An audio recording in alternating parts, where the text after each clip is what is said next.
Outside the observation window, the planet turns slowly in silence. Inside, the air recycler clicks through its cycle, and the station settles into its quieter hours. Tonight, we arrive at night shift in a lunar greenhouse. Let the hum of the station soften around you. Sink gently beneath the blankets. The stars can keep watch while you rest. Let your mind float free of the day. This is orbital nights. Now, let us begin. The airlock cycles with a heavy rhythmic sigh, a sound that signals the end of the sterile corridors and the beginning of the green.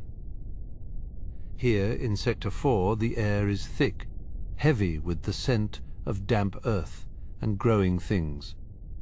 It is a weight that feels good in the lungs after hours spent in the dry, recycled atmosphere of the habitat modules. The lunar night is long, and out here, under the reinforced glass of the greenhouse dome, the world is painted in shades of deep indigo and soft electric blue. Your boots make a dull, muffled thud on the rubberized walkway as you step into the main aisle. To your left and to your right, the hydroponic towers rise like silent emerald pillars reaching toward the stars. There is a low, constant hum, the heartbeat of the station, as the nutrient pumps circulate water through the complex network of pipes and tubes. It is a soothing sound, a mechanical lullaby that keeps the colony alive while the rest of the world sleeps. You pause at the first monitoring station, the amber glow of the screen casting long shadows across the floor. The data scrolls by in a slow, steady stream, levels of nitrogen, potassium, and phosphorus, all within the expected margins. Everything is in balance. The plants are breathing, taking in the carbon dioxide we provide, and giving back the oxygen we need to survive. It is a quiet partnership, a silent pact between the humans of the moon and the life we brought from the Earth. Outside the dome, the lunar landscape is still and frozen. The craters are filled with shadows, so dark they look like ink, and the mountains in the distance are sharp against the blackness of space. But inside, there is warmth. There is the gentle hiss of the misting system as it sprays a fine, cool vapor over the delicate leaves of the strawberry plants. The droplets catch the light like tiny diamonds before they vanish into the foliage. As you walk further, the smell of lavender begins to drift through the air. It is a part of the psychological well-being program, a scent designed to calm the mind and ease the tension of living in a confined environment. You take a deep breath, letting the floral notes settle in your chest. The night shift is lonely in some ways, but it is also a time of profound peace. You are the guardian of this garden, the one who watches over the life that will sustain the colony for another day. In the distance, the earth hangs. In the sky, a marble of brilliant white and swirling blue. It looks so fragile from here, so small against the vastness of the void. You wonder if anyone back there is looking up at the moon at this very moment and seeing the tiny spark of light that is our home. We are 384,000 kilometers away, yet the connection feels as strong as ever. You reach the section dedicated to the ancient ferns, plants that have existed for hundreds of millions of years. Their fronds are heavy and dark, unfurling in the low light, like the wings of a bird. They do not care that they are on the moon. They only know the light and the water and the rhythm of the pumps. There is a lesson in their resilience, a reminder that life finds a way, even in the most inhospitable of places. The floor beneath you vibrates slightly as the large air recyclers in the sublevel begin their next cycle. It is a deep, resonant thrum that you feel in your bones more than you hear with your ears. It is the sound of the station breathing. Every 24 minutes, the air is scrubbed, filtered, and returned to us, fresh and clean. It is a cycle that never stops, a constant process of renewal. You check the pressure gauges on the main reservoir. The needle is steady, pointed exactly at the 98% mark. The water here is precious. Every drop is tracked, filtered, and reused a dozen times over. We have learned to be careful with what we have. On the moon, nothing is wasted. Even the condensation on the glass is collected and fed back into the system. You move toward the arboretum, where the small fruit trees are kept. Their branches are thin and graceful, swaying almost imperceptibly in the gentle breeze created by the ventilation fans. The lemons are still green, small and hard, but they will be ready in a few weeks. The thought of a fresh lemon is a luxury that most people on Earth take for granted. Here it is a triumph of engineering and patience. The light in the greenhouse shifts slightly as the automated shades on the exterior of the dome adjust their position. They are designed to protect the plants from the harsh radiation of the sun during the day and to keep the heat in during the long lunar night. The sound of the motors is a soft, high-pitched whine that quickly fades back into the background hum. It is a subtle change, but one that you notice after years of working these shifts. You find a small bench tucked away behind a row of tall maize plants. It is a quiet spot, a place where the technicians come to think or to simply be among the green. You sit down for a moment, letting your eyes rest on the soft glow of the bioluminescent moss that grows along the base of the planters. It emits a faint greenish light, a natural glow that requires no electricity, only the right balance of nutrients. The silence here is not absolute. It is a layered silence made of 1,000 small sounds. The drip of water, the click of a relay, the rustle of leaves, each one a sign that the system is working. It is a comforting soundscape, a tapestry of noise that tells you you are safe. The walls are thick, the glass is strong, and the life support is steady. You think about the first pioneers who arrived here 50 years ago. They lived in cramped metal tubes buried deep under the lunar soil. They didn't have the luxury of a greenhouse dome or the sight of the Earth from their windows. They lived in the dark, building the foundations of what we have today. We owe them this peace. We owe them this garden. A small robotic harvester rolls past you on its silent rubber tracks. It is no larger than a suitcase, its sensors glowing with a soft red light as it scans the plants for any signs of stress or disease. It stops for a second, its camera lens whirring as it focuses on a cluster of leaves before continuing on its way. It is a tireless worker, a mechanical gardener that never needs to sleep.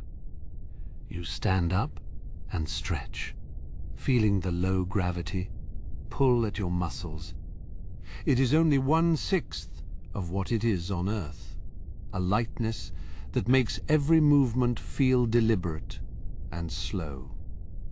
You have lived here for 5 years now, and your body has adapted, but you still remember the weight of the world you left behind. Sometimes you miss it, the wind, the rain, the smell of the ocean. But then you look around at this quiet lunar forest, and you realize that this is home too. The path ahead leads toward the research station, where the new varieties of grain are being tested. They are trying to develop a strain of wheat that can grow in half the time, with half the water. It is slow work, a process of trial and error that takes years to bear fruit, but that is the way of the moon. Everything takes time. Everything requires patience. You pass a series of glass jars containing seeds from every corner of the Earth. They are a backup, a biological insurance policy kept in deep freeze just in case. There are seeds for oaks and maples, for wildflowers and weeds. They are a memory of a world that is far away, a promise that one day we might see them grow under a different sky. The air feels cooler here, near the ventilation intake. You can hear the rush of air as it is drawn into the filters, a sound like a distant waterfall. It is a clean, crisp smell with a hint of ozone. You close your eyes for a moment and imagine you are standing in a forest on Earth, with the wind blowing through the trees. The illusion is almost perfect until you feel the slight vibration of the station beneath your feet. You check your watch, a simple analog face that keeps track of the 24-hour cycle. It is 3 o'clock in the morning, habitat time. The shift is halfway through. Most of the colony is asleep now, tucked away in their bunks, dreaming of gravity and open skies. You are the only one awake in this part of the station, the only witness to the quiet growth of the plants. You move toward the edge of the dome where the glass meets the lunar floor. You can see the tracks of the rovers in the dust outside, frozen in time where there is no wind to blow them away. They lead off toward the horizon, toward the mining outposts and the communication arrays. It is a lonely landscape, but it is not empty. We have left our mark here, a footprint in the dust that will last for 1,000,000 years.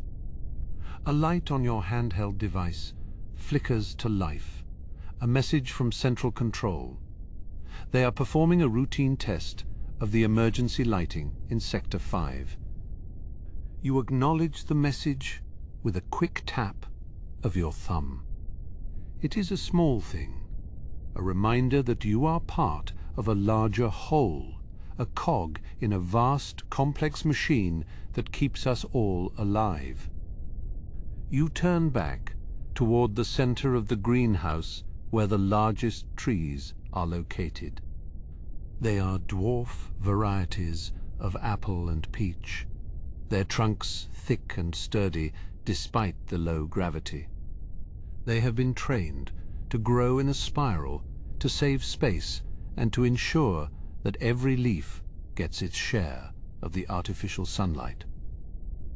They are beautiful in their own way, a blend of nature and engineering.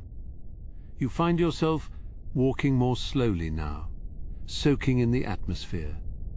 The humidity is rising slightly as the plants begin their nighttime respiration. The air is thick and sweet, a contrast to the cold, empty vacuum that lies just a few inches beyond the glass. It is a miracle, really, that we are here at all, a miracle of science and a miracle of will. The soft blue light from the overhead LEDs begins to dim as the system simulates the passing of a cloud. It is a subtle effect designed to mimic the natural variations of light on Earth. It helps the plants stay in their rhythm, and it helps the humans feel more at home. You watch the shadows move across the floor, a slow, graceful dance of light and dark. You reach the end of the main walkway, where the path curves toward the entrance of the next module. You stop for a moment and look back at the greenhouse. It is a sea of green, a vibrant, living oasis in the middle of a grey and silent world.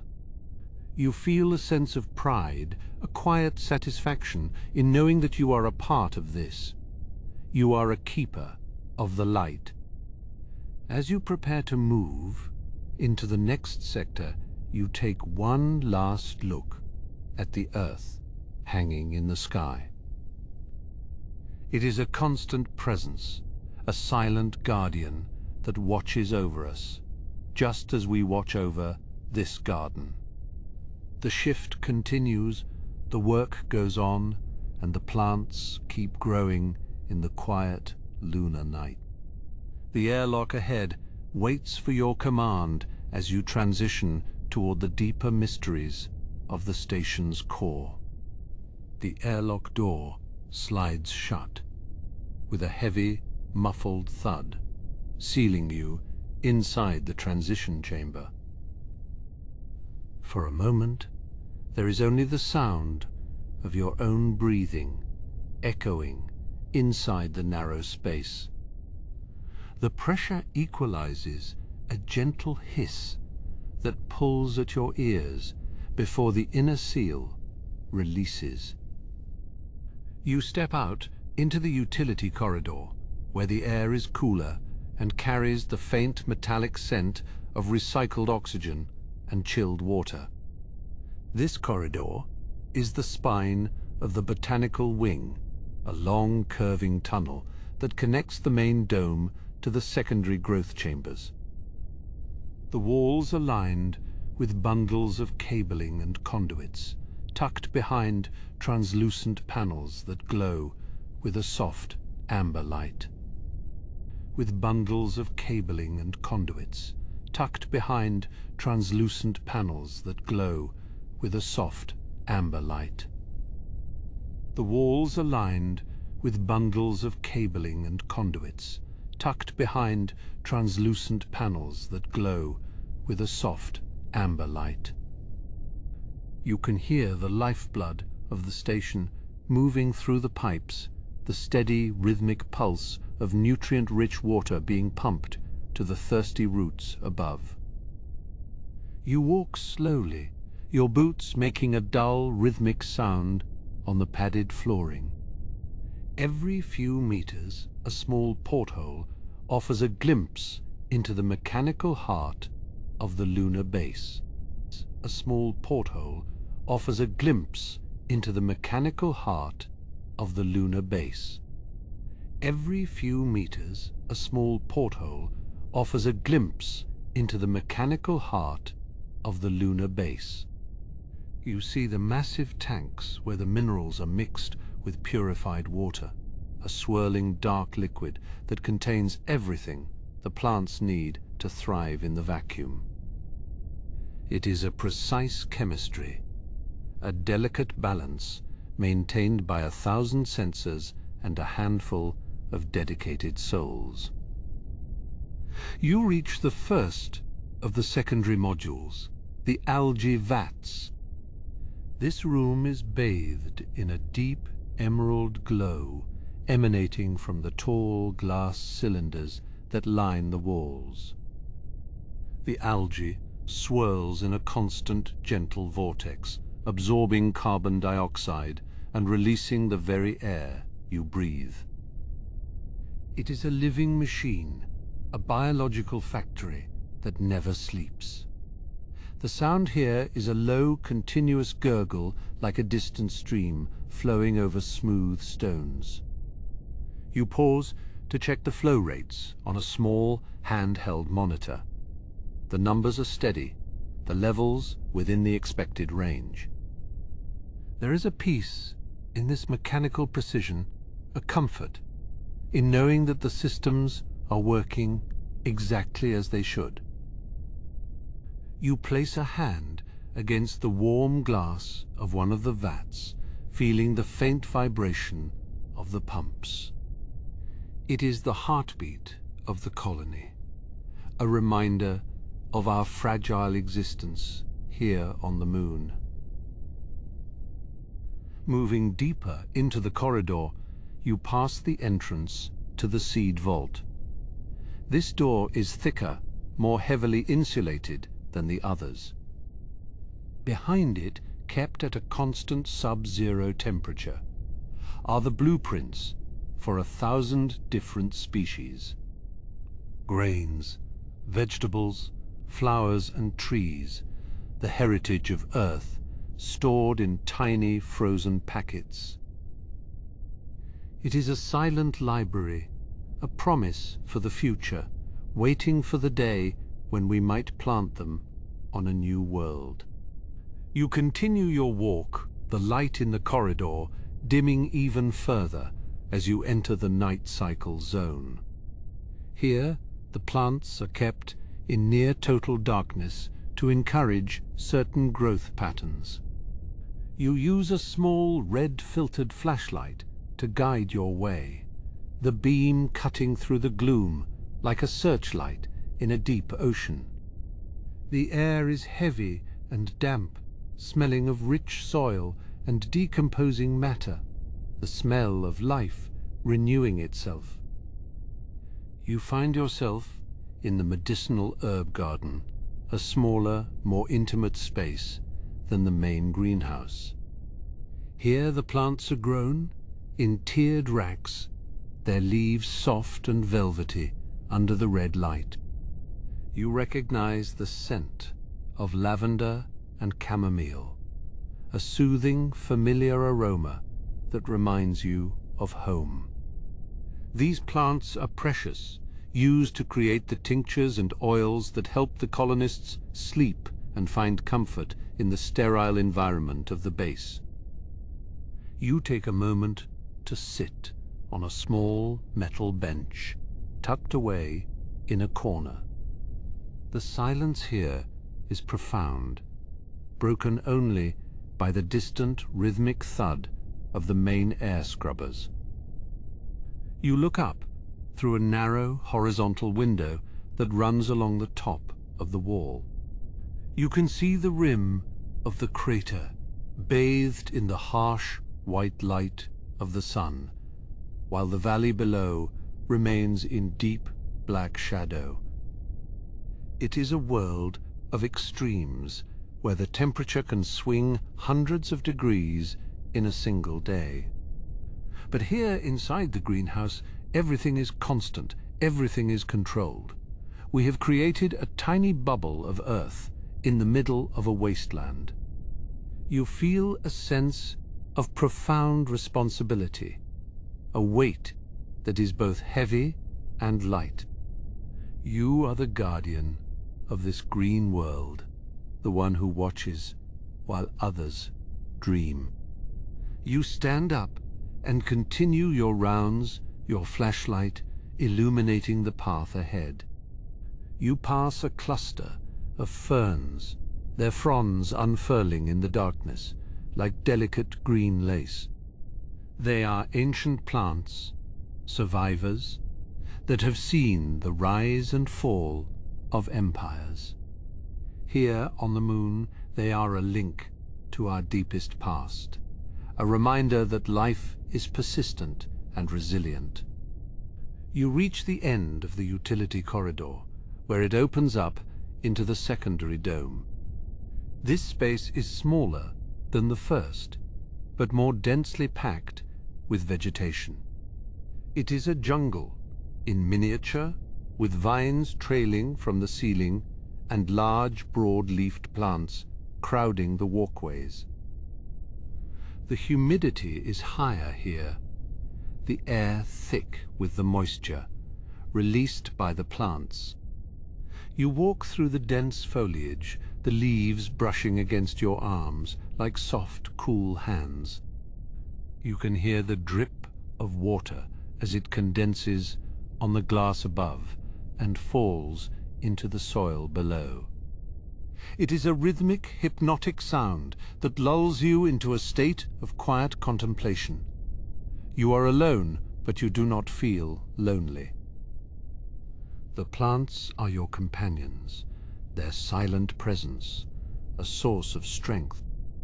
You stop to examine a small, flowering vine that has managed to climb its way up, a support pillar. Its flowers are small and white, like tiny stars, against the dark green of the leaves. They bloom only at night, their scent, a delicate, ethereal perfume that fills the air. You lean in to catch the fragrance, a sweet, fleeting moment of beauty in the middle of your shift. The work is slow and repetitive, but it is never boring. There is always something to notice, something to adjust, something to tend to. You check the tension of the support wires, the moisture levels in the soil, the temperature of the air. It is a dance of small actions that together maintain the health of the entire system. You are a part of this ecology, a vital link in the chain of life. You move toward the center of the dome, where a small circular pond has been constructed. It is filled with recycled water and serves as a reservoir for the irrigation system. A few small silver fish dart through the water, their scales flashing in the dim light. They are part of the nutrient cycle, their waste providing fertilizer for the plants. It is a closed system, a perfect circle where nothing is wasted. You sit by the pond for a few minutes, watching the ripples move across the surface. The reflection of the overhead lights dances in the water, a kaleidoscope of color and movement. You feel the tension leaving your body, replaced by a sense of deep and lasting peace. The lunar night is long, but it is not empty. It is a time for reflection, for growth, and for the quiet work that sustains us all. You check your timepiece, the glowing letters showing that you are halfway through your shift. The hours have passed like a dream, a blur of green and grey and soft amber light. You feel a sense of accomplishment, a quiet pride in the work you have done. The plants are healthy, the systems are stable, and the colony is safe. You stand up and prepare to move to the next sector. The path ahead leads toward the filtration units, where the water is purified and the air is cleaned. It is a more industrial area, but no less important than the greenhouses. As you walk, you take one last look at the moon's surface through the dome's glass. The stars are bright and steady, their light unfiltered by an atmosphere. They are a reminder of the vastness of the universe and our small but significant place within it.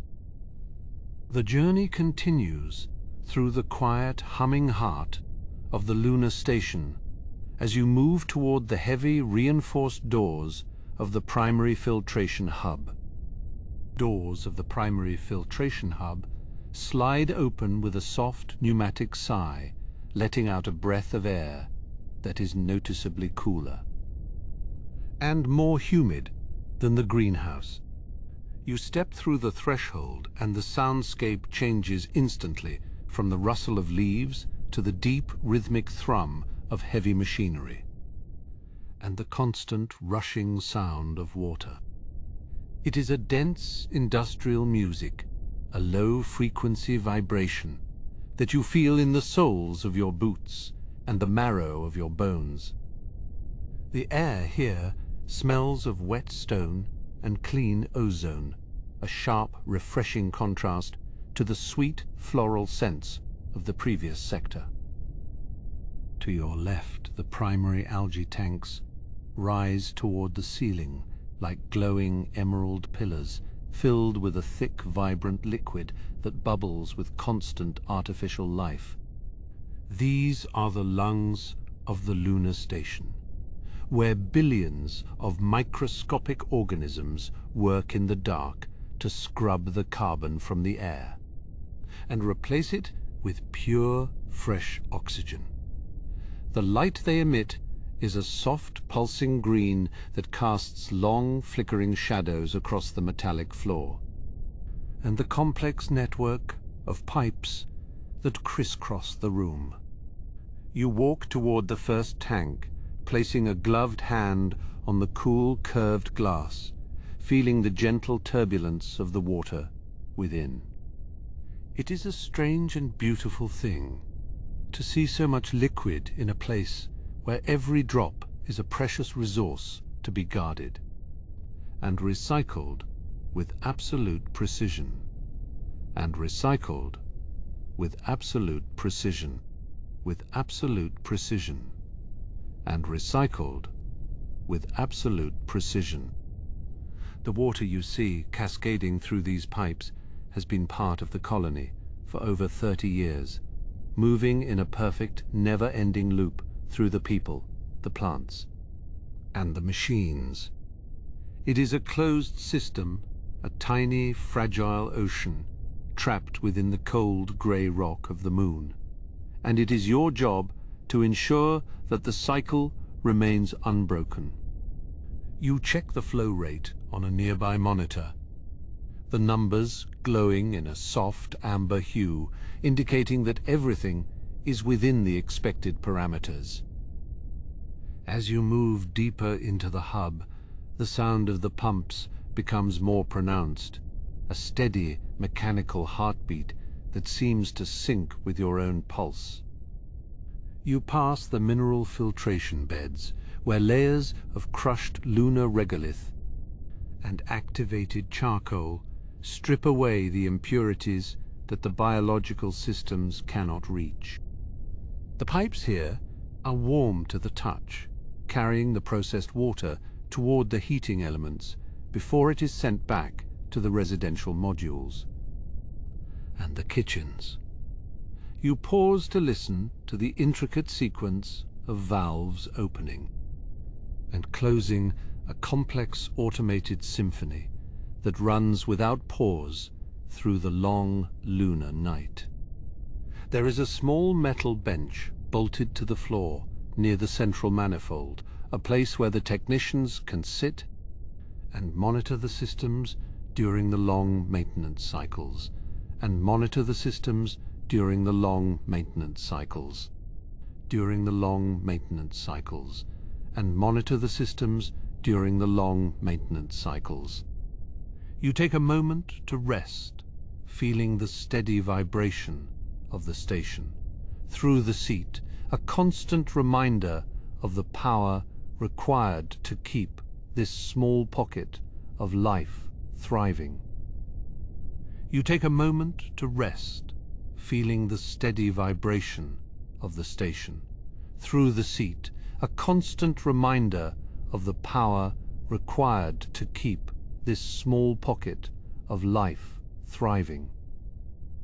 You take a moment to rest, feeling the steady vibration of the station through the seat, a constant reminder of the power required to keep this small pocket of life thriving.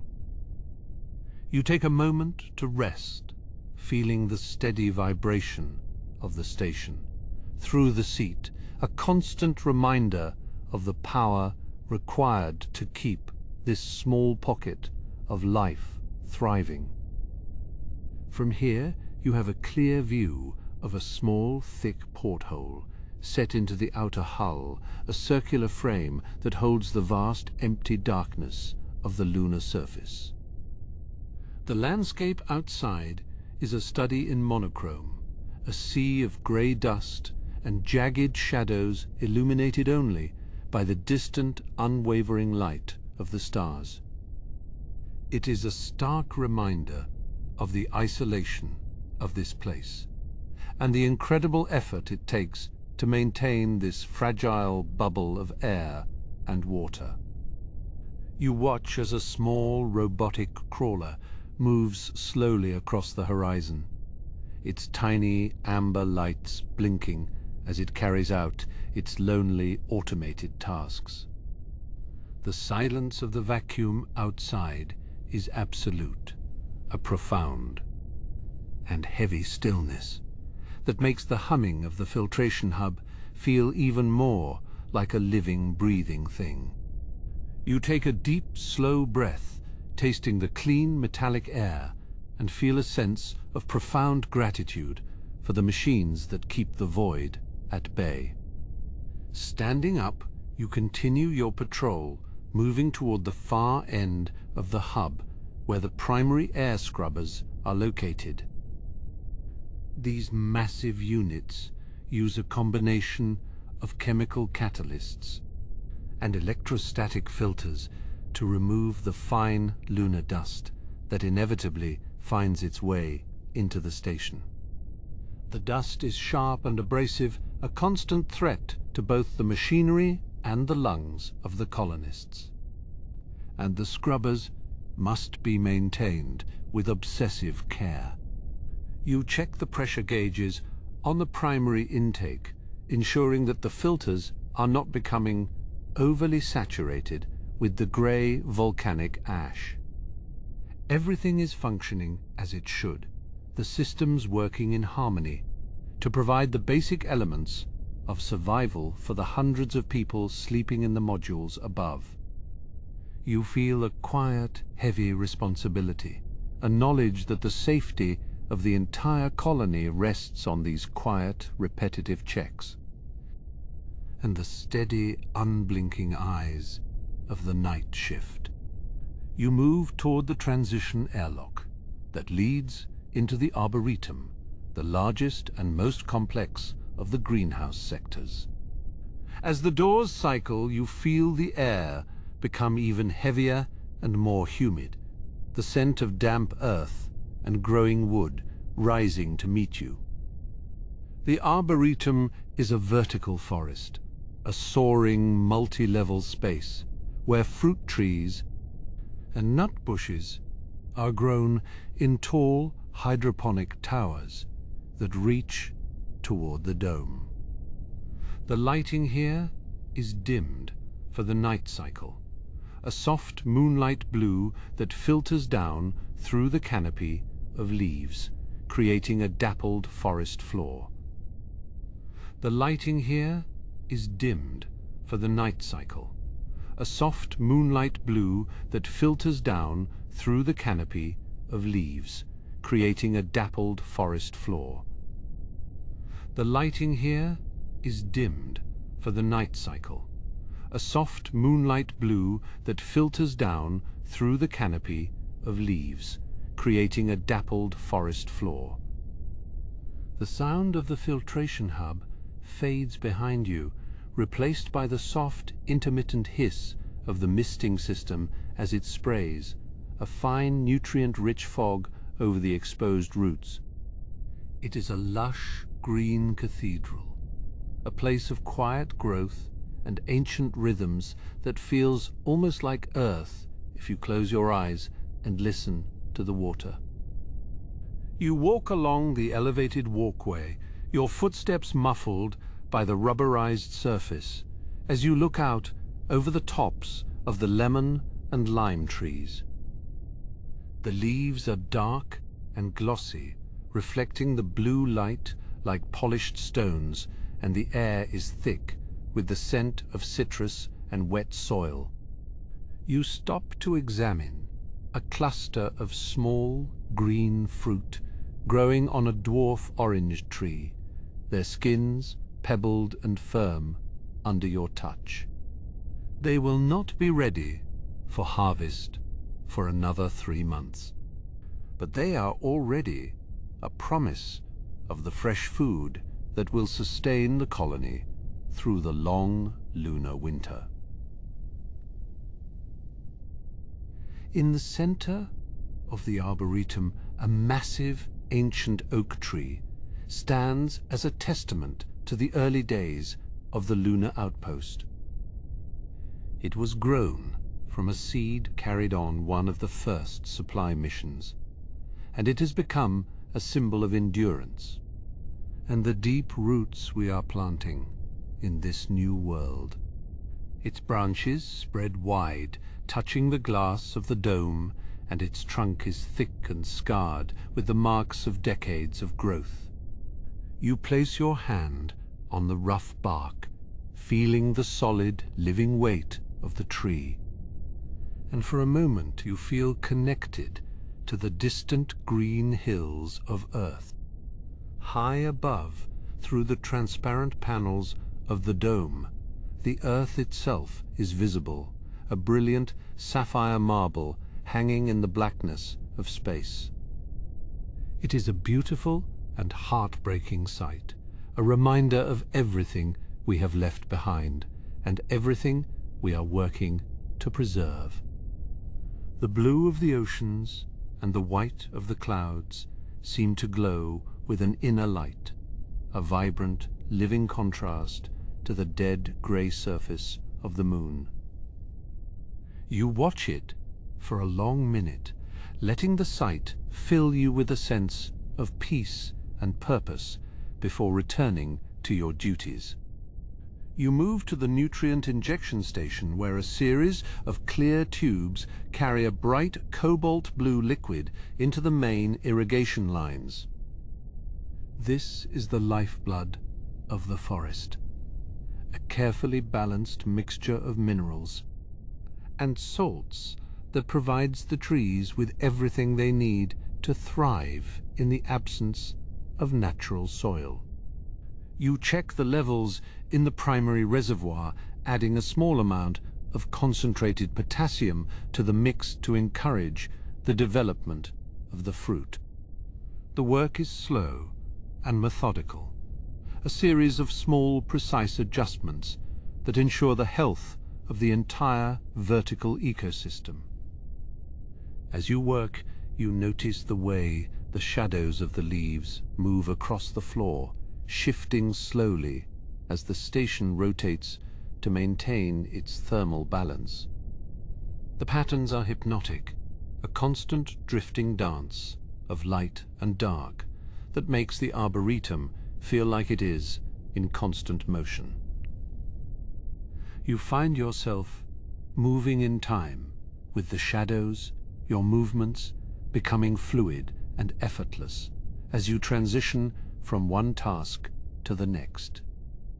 The humidity in the air settles on your skin like a warm, damp blanket, a comforting weight that eases the tension in your muscles. You check the tension of the support cables that hold the tallest towers in place, ensuring that they are properly anchored against the lunar gravity. The cables hum when you pluck them, a low musical note that vibrates through the air and adds to the complex ambient drone of the station.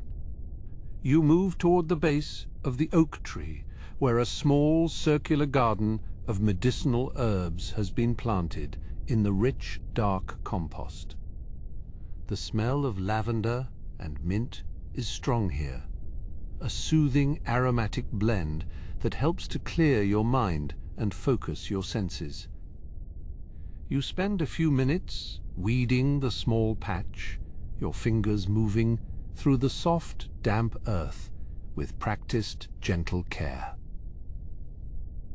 The soil is warm, heated by the thermal coils that run beneath the floor, and it feels strangely alive against your skin.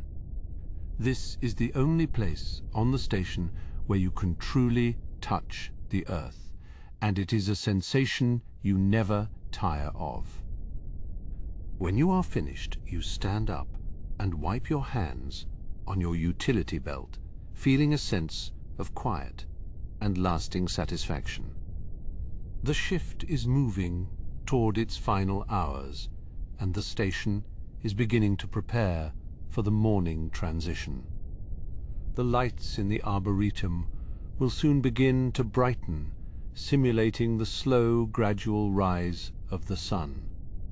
And the first of the day shift workers will arrive to take over your post. You take one last look around the lush green space, feeling the deep and abiding peace that comes from working in harmony with nature, even in the most inhospitable of environments. Your journey through the quiet, humming heart of the colony continues as you move toward the next and final sector of your patrol, the specialized medicinal gardens where the most delicate and vital plants are kept. The air in the medicinal wing is noticeably cooler and carries a sharp, clean scent of eucalyptus and ozone. Here, the lighting is shifted into the deep violet of the ultraviolet spectrum to stimulate the production of rare alkaloids in the flowering plants.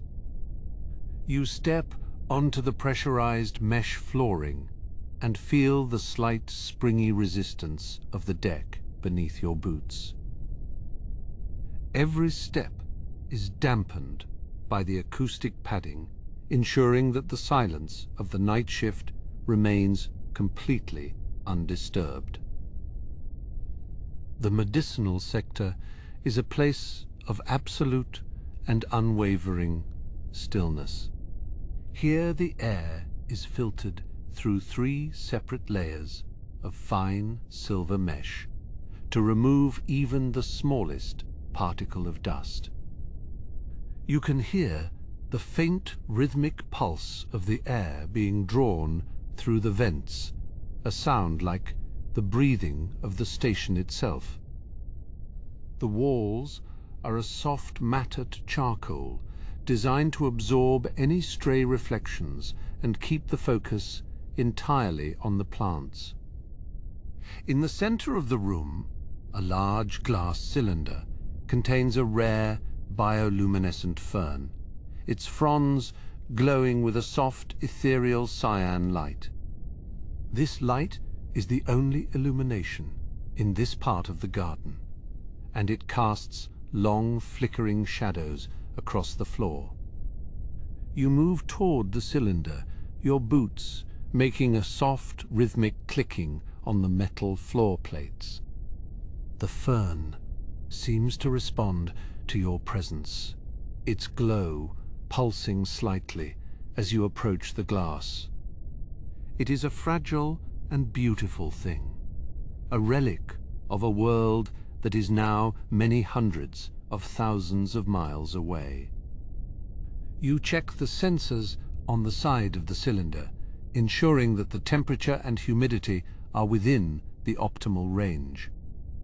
Everything is as it should be, the readings steady and constant in the quiet of the lunar night.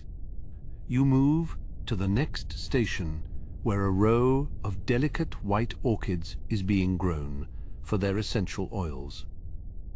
These flowers are incredibly sensitive to changes in the environment, and they require constant and careful monitoring.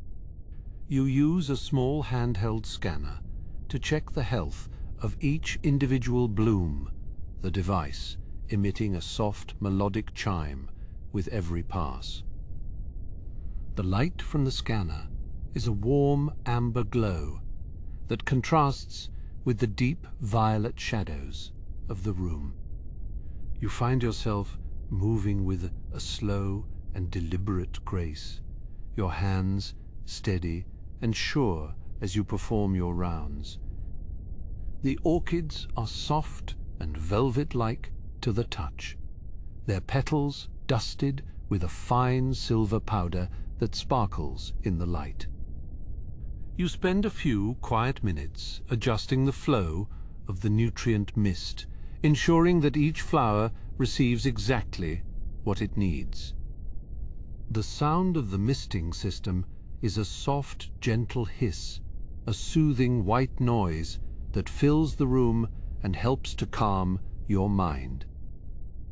You move to the back of the wing, where a large floor-to-ceiling window offers a view of the lunar landscape.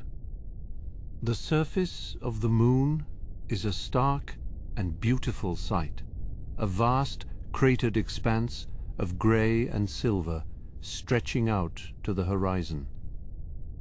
The stars are bright and steady in the black velvet sky, their light reflected in the glass of the window. You can see the distant glowing lights of the main colony, a small, fragile outpost in the vastness of space. It is a reminder of the importance of your work and the role you play in maintaining the life of the station. You stand at the window for a few long moments, lost in the beauty of the view and the quiet of the night.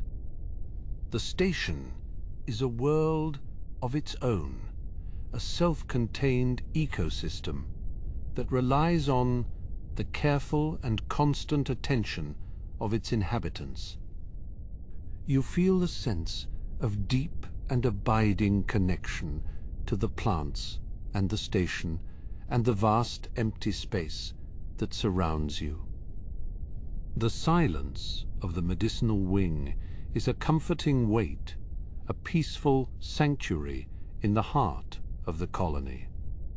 You move to the final row of plants, a collection of rare and exotic succulents that have been engineered to survive in the low-gravity environment.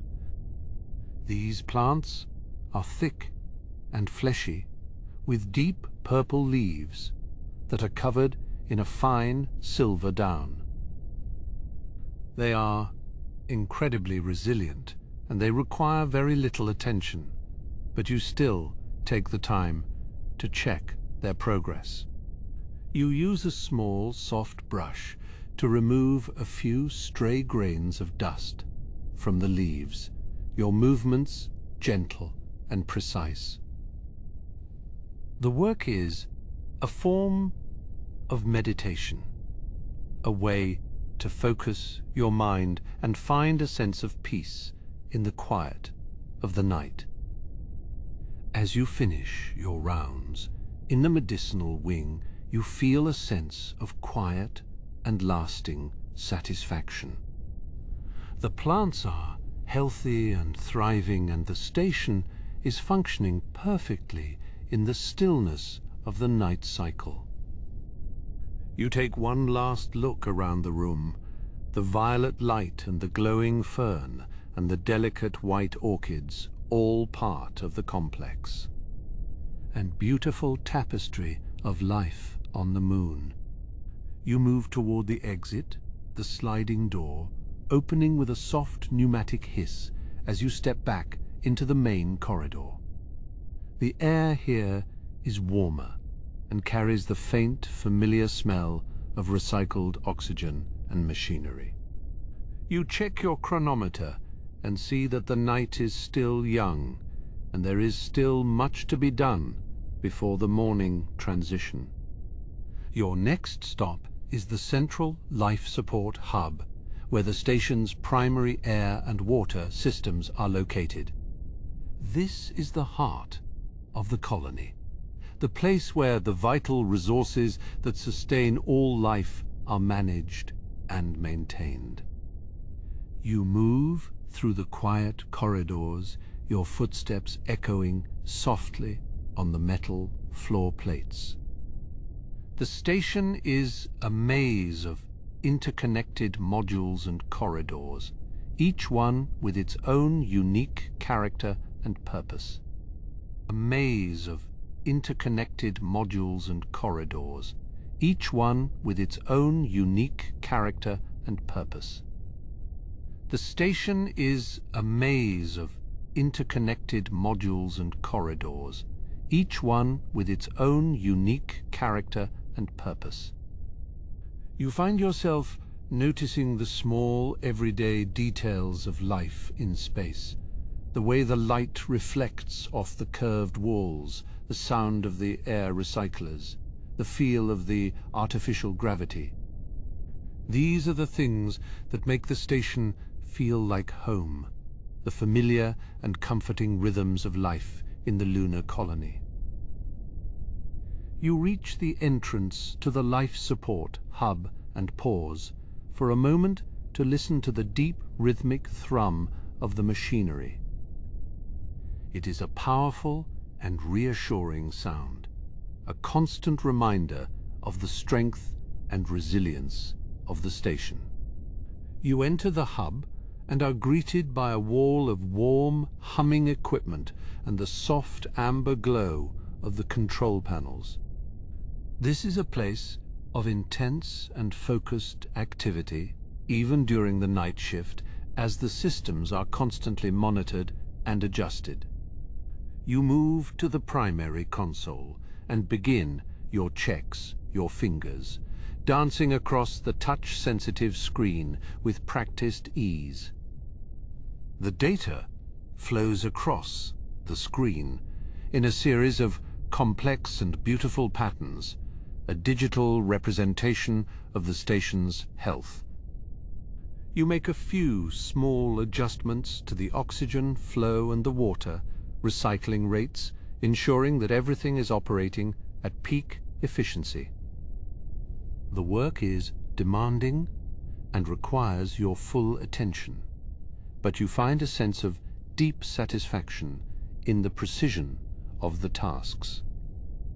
You are the guardian of the station's lifeblood, the one who ensures that the air remains breathable and the water stays pure. As you work, you notice the way the lights on the control panel flicker and pulse in time with the rhythm of the machinery. It is a hypnotic and beautiful sight, a dance of light and sound that fills the room and captures your imagination. You find yourself lost in the complexity of the systems and the simple elegance of the engineering. The night shift is a time of quiet reflection and deep connection to the station and its systems. You feel a sense of pride in your work and the role you play in the survival of the colony. The station is more than just a collection of modules and equipment. It is a living, breathing entity, and you are a vital part of its existence. You finish your checks at the life support hub and prepare to move to the next sector of your patrol. The night is moving toward its midpoint, and the station is settled into a deep and peaceful slumber. You take one last look at the humming machinery and the glowing control panels, feeling a sense of quiet and lasting peace. Your journey through the darkened heart of the colony continues as you move toward the engineering decks, where the heavy machinery that powers the station is kept. The air here is thicker and carries the faint scent of ionized metal and lubricant, a sharp contrast to the clean, fresh air of the gardens. You can hear the low, powerful rumble of the fusion reactors, a sound that vibrates through the floor and into your very bones. This is the raw, energetic core of the outpost, where the immense power needed to sustain life on the moon is generated and distributed. You move with a sense of purpose and respect as you enter the vast cavernous space of the engineering bay. Your work here is nearly finished. Is nearly finished. Your work here is nearly finished. Is nearly finished. Your work here is nearly finished.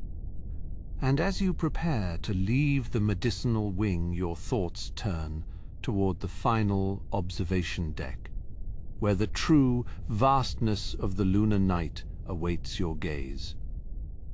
You leave the clinical, sterile stillness of the medicinal wing behind. Your boots make a soft, rhythmic thud against the padded flooring of the connecting bridge. This corridor is a transition, a narrow glass-walled artery that links the heavy engineering of the colony to its living, breathing heart. To your left, the vast silver expanse of the Mare Imbrium stretches away into the eternal blackness. The shadows in the craters are deep and ink-like, never touched by the harsh, unfiltered sun. You pause for a moment, watching the distant tiny glint of a robotic harvester as it crawls across the lunar regolith. It is a lonely sight, a solitary spark of human intent in a wasteland of ancient dust. The air changes as you approach the heavy circular hatch of the botanical sector. It becomes thicker, heavier, and carries the unmistakable scent of life. You feel the humidity on your skin, a gentle, damp embrace that speaks of water and growth. The hatch cycles open with a low musical chime and a soft hiss of pressure equalizing. You step through and the world transforms. The harsh metallic angles of the station are replaced by the soft organic curves of leaves and the tangled beauty of vines.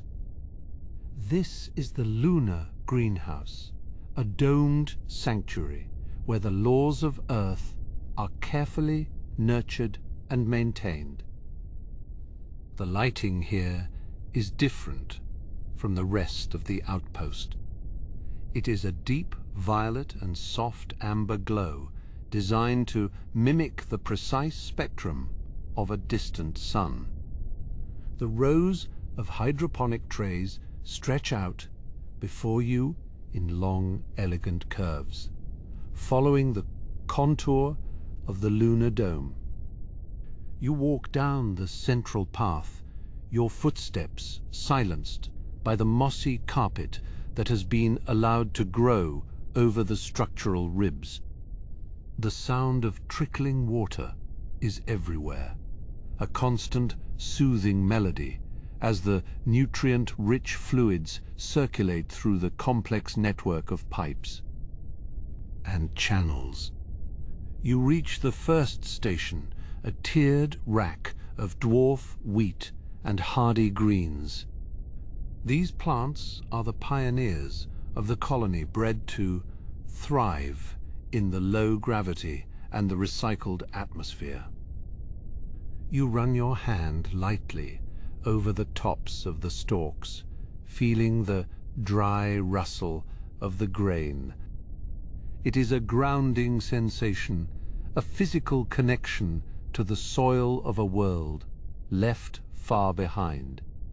You check the small glowing monitor at the end of the row, noting the levels of nitrogen and phosphorus. Everything is within the optimal range, a testament to the tireless work of the automated systems and the quiet care of the night shift. Further into the dome, the vegetation becomes more dense. Huge, broad-leafed ferns reach toward the ceiling, their fronds casting long feathered shadows against the translucent skin of the habitat. You move through a grove of citrus trees, their branches heavy with the weight of ripening fruit. The scent of orange blossoms is thick. Here, a sweet, heady perfume that fills your lungs and clears your mind. You take a deep, slow breath, savoring the pure oxygen that the trees are so generously providing. It is a gift, a quiet exchange between the machine and the forest. You stop by a large circular tank where the bioluminescent algae is being cultivated. The water glows with a soft, ethereal blue light that pulses slowly like a beating heart. This algae is more than just a source of food. It is a vital part of the station's air filtration system. You watch the tiny bubbles of oxygen rise to the surface, breaking with a faint popping sound. Bubbles of oxygen rise to the surface, breaking with a faint popping sound. You watch the tiny bubbles of oxygen rise to the surface, breaking with a faint popping sound. The light from the tank reflects off the underside of the leaves, creating a shimmering underwater effect that makes the whole greenhouse feel like a dream. In the center of the dome, there is a small clearing with a single wooden bench. It was brought here from Earth, a piece of history and a symbol of home. You sit down for a moment, letting the stillness of the greenhouse wash over you. Above, the stars are brilliant and sharp, untroubled by the atmosphere of a living world. You can see the Earth hanging like a blue and white marble in the darkness, a fragile, beautiful jewel in the vastness of space.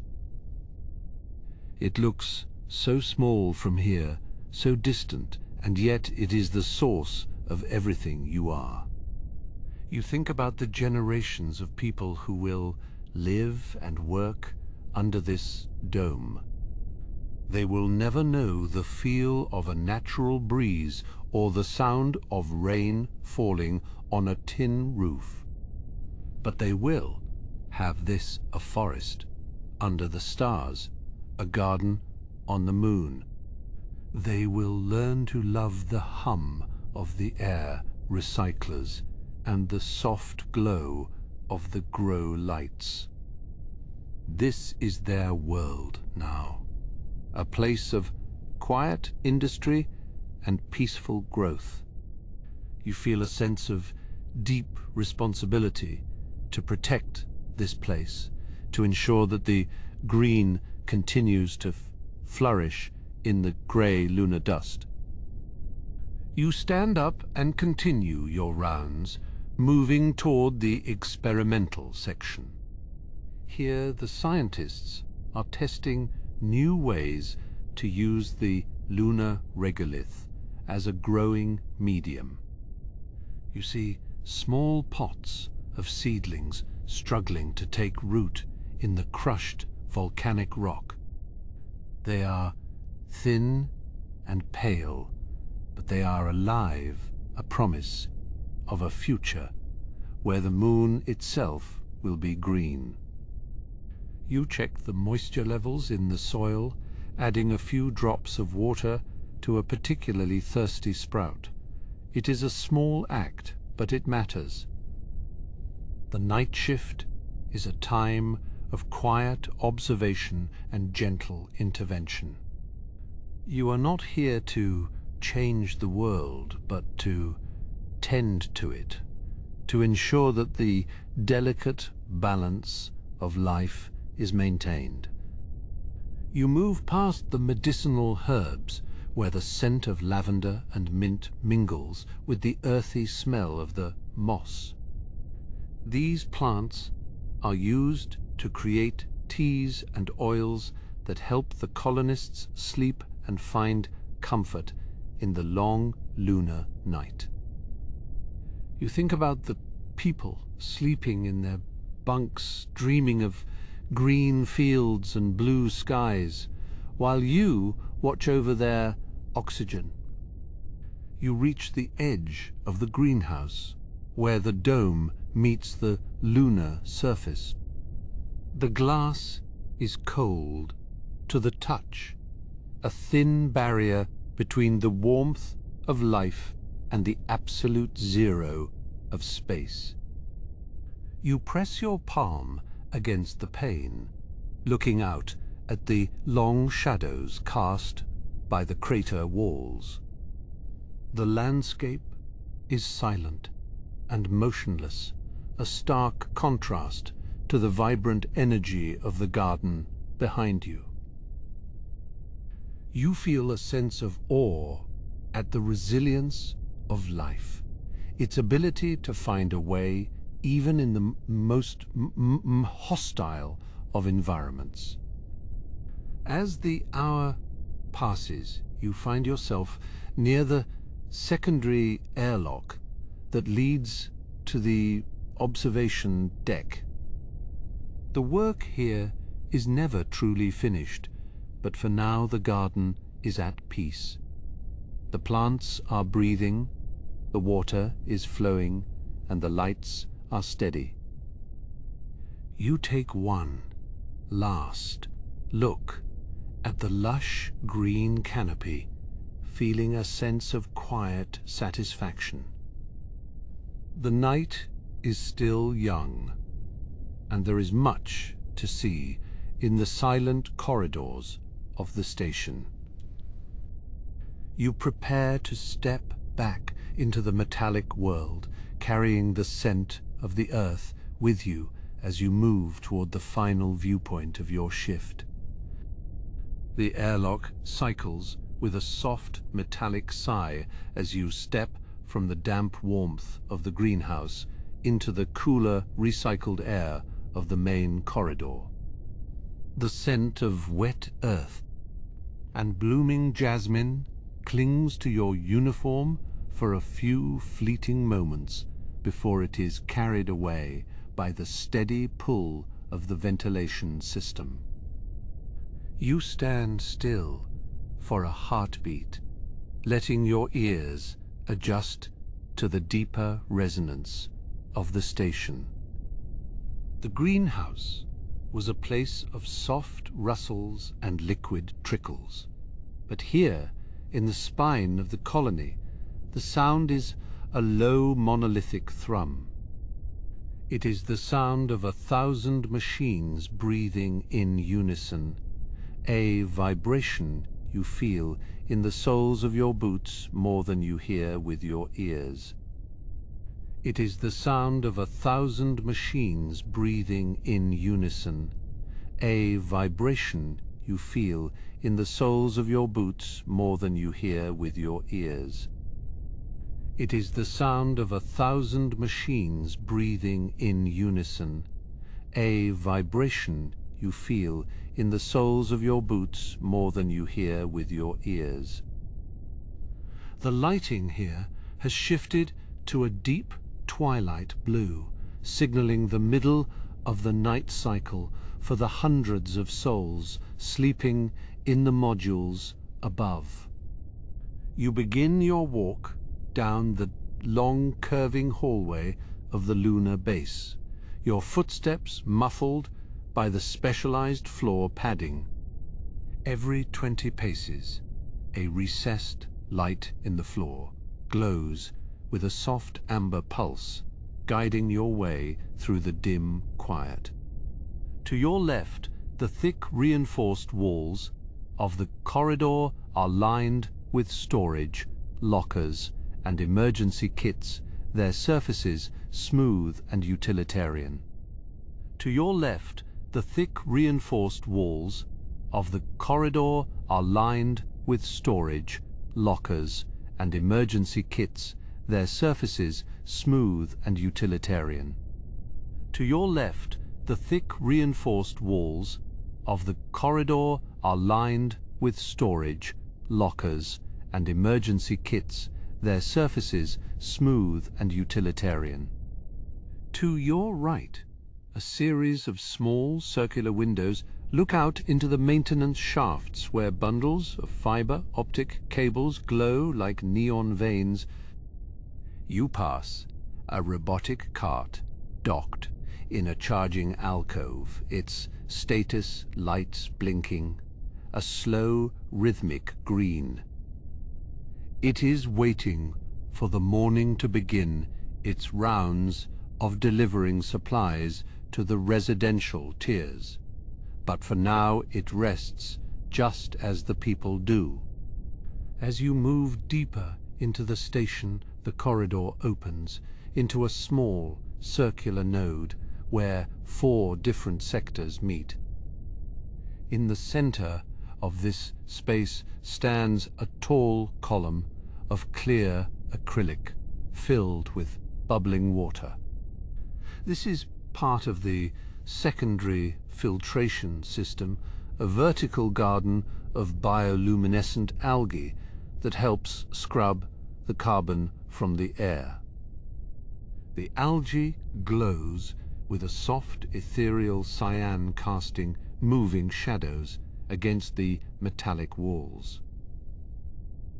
You pause here for a moment, watching the tiny bubbles rise through the glowing fluid, a slow and hypnotic dance.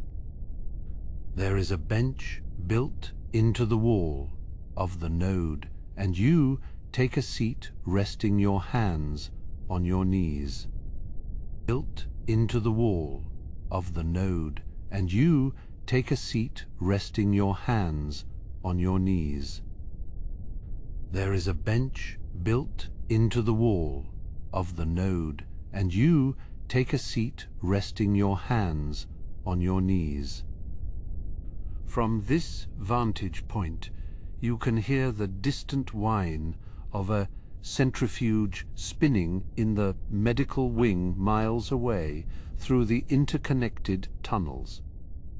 It is a lonely sound, but not an unkind one. A reminder that even in the depths of the lunar crust, human ingenuity is at work. You think about the engineers who designed these systems decades ago, calculating every liter of oxygen and every watt of power to ensure that life could take root here.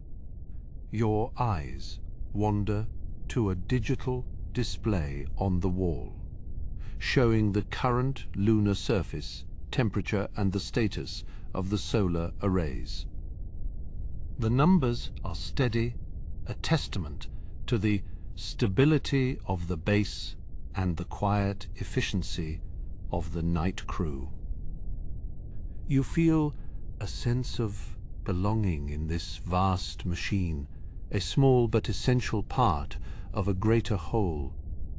The silence is not empty, it is full of the quiet efforts of 1,000 systems working together to keep the darkness at bay.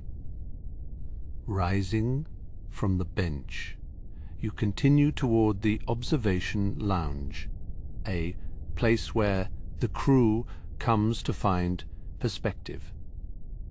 The doors slide open with a nearly silent hiss, revealing a wide, darkened room with a massive panoramic window. You step inside, and the sheer scale of the view takes your breath away, even after all these months. The lunar landscape stretches out beneath the stars, a sea of grey and silver, craters illuminated by the distant Earth.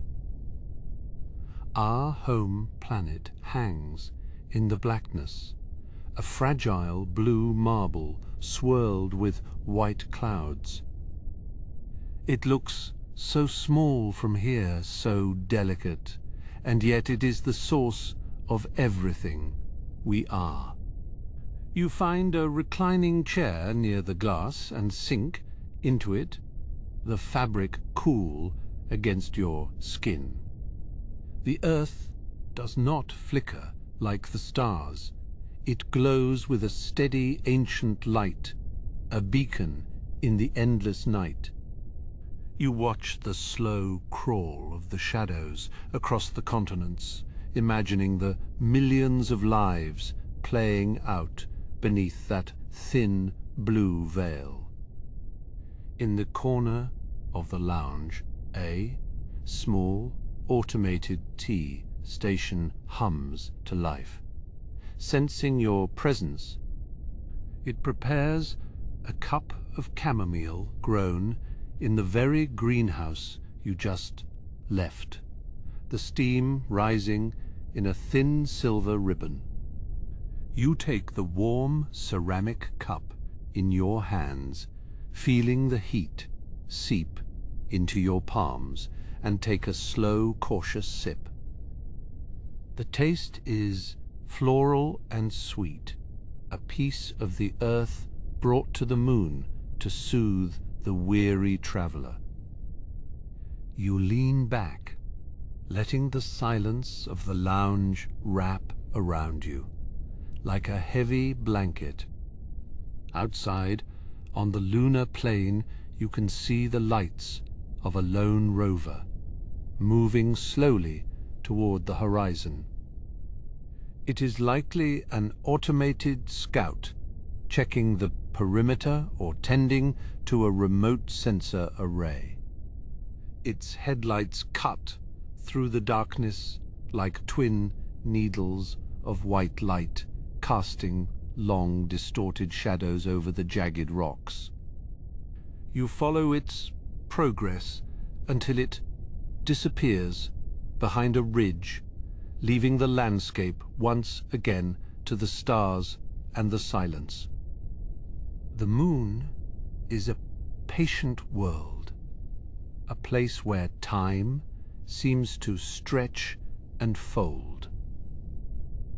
Inside the station, the air recycler begins a new cycle, the sound a gentle rushing like the distant surf on a forgotten shore. It is a soothing noise, a rhythmic pulse that mimics the heartbeat of a living thing. You close your eyes for a moment, letting the sound wash over you, and you can almost smell the salt air of the ocean far below. But then, the faint metallic tang of the station returns, grounding you in the reality of your lunar home. This is the rhythm of the night shift, a constant interplay between the familiar and the alien, the organic and the synthetic. You are a guardian of this balance, a witness to the quiet miracle of life, persisting in the void. You take another sip of your tea, feeling the warmth spread through your chest and settle into your bones. The station is safe, the garden is growing, and the earth is watching over you from the velvet blackness of the sky. As you finish your tea, you notice a small display on the side table, flickering with a low priority message. It is a weather report from the surface, predicting a minor dust storm in the Mare Imbrium region. It will not affect the station, but it serves as a reminder of the restless nature of this world. Even the dust here has a life of its own, stirred by the invisible forces of the solar wind and the shifting gravity of the spheres. You acknowledge the message with a simple touch, and the screen fades back to a soft, idle glow. Your shift is moving into its final hours, and the station is beginning to prepare for the transition to the morning cycle. In the kitchens, the automated ovens will soon begin to bake the daily bread. And in the dormitories, the lights will slowly brighten to mimic the rising sun. But for now, the peace of the night remains unbroken, a precious time of reflection and rest. You stand up from the chair, feeling refreshed and ready to complete your final rounds of the sector. Walking back toward the main transit hub, you pass the entrance to the library, a quiet sanctuary filled with digital archives and a few precious physical books. The door is ajar, and you catch a glimpse of the soft, warm wood paneling inside, a stark contrast to the cold steel of the hallways.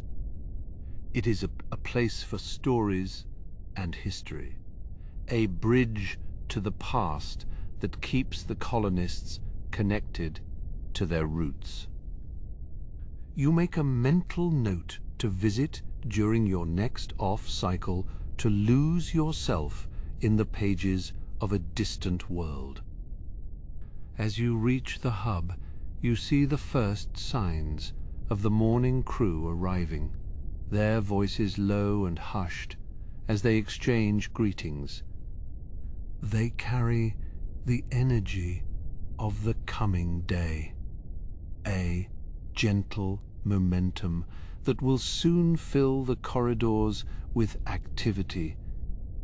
You nod to a passing technician, a silent acknowledgement of the shared responsibility of keeping the colony alive. The handoff is seamless.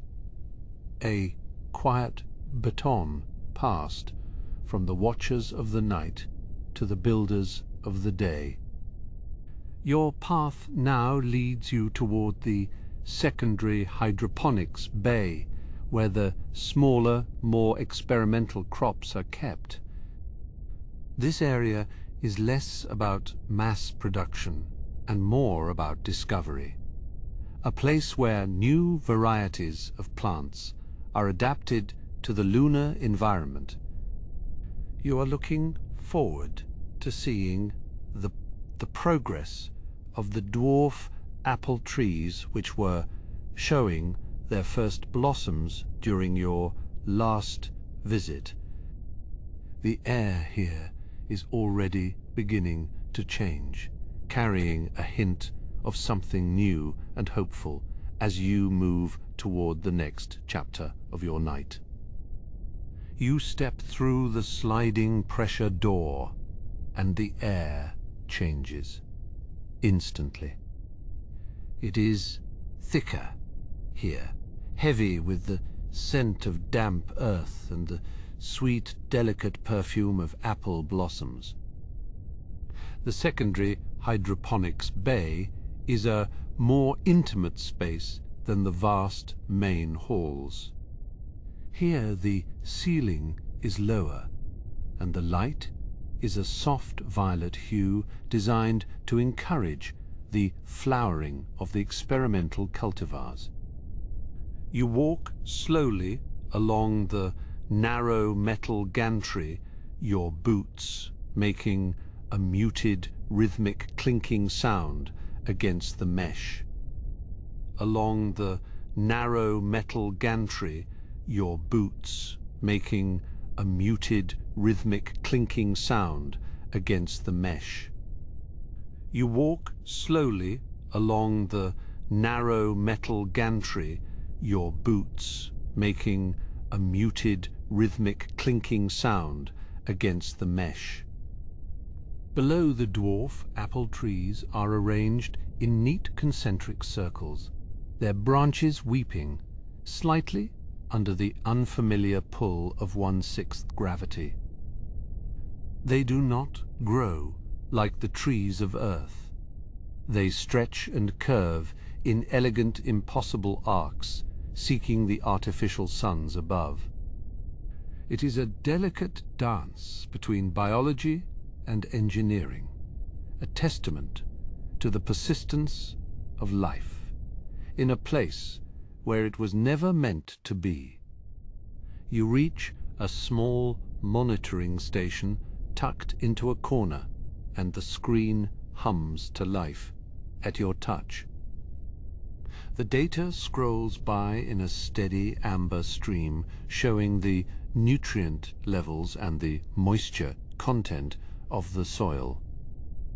Everything is within the expected parameters, but you take the time to adjust the irrigation cycle by a fraction of a %. It is a small gesture, a way of tending to the garden that goes beyond the automated systems and the cold logic of the machines. The silence here is different from the rest of the colony. It is not the hollow silence of the corridors or the mechanical hum of the life support systems. It is a living silence, filled with the soft rustle of leaves and the gentle drip of water in the pipes. You close your eyes for a moment and imagine you are in a forest on Earth, the sounds of the wind, and the birds replaced by the steady heartbeat of the station.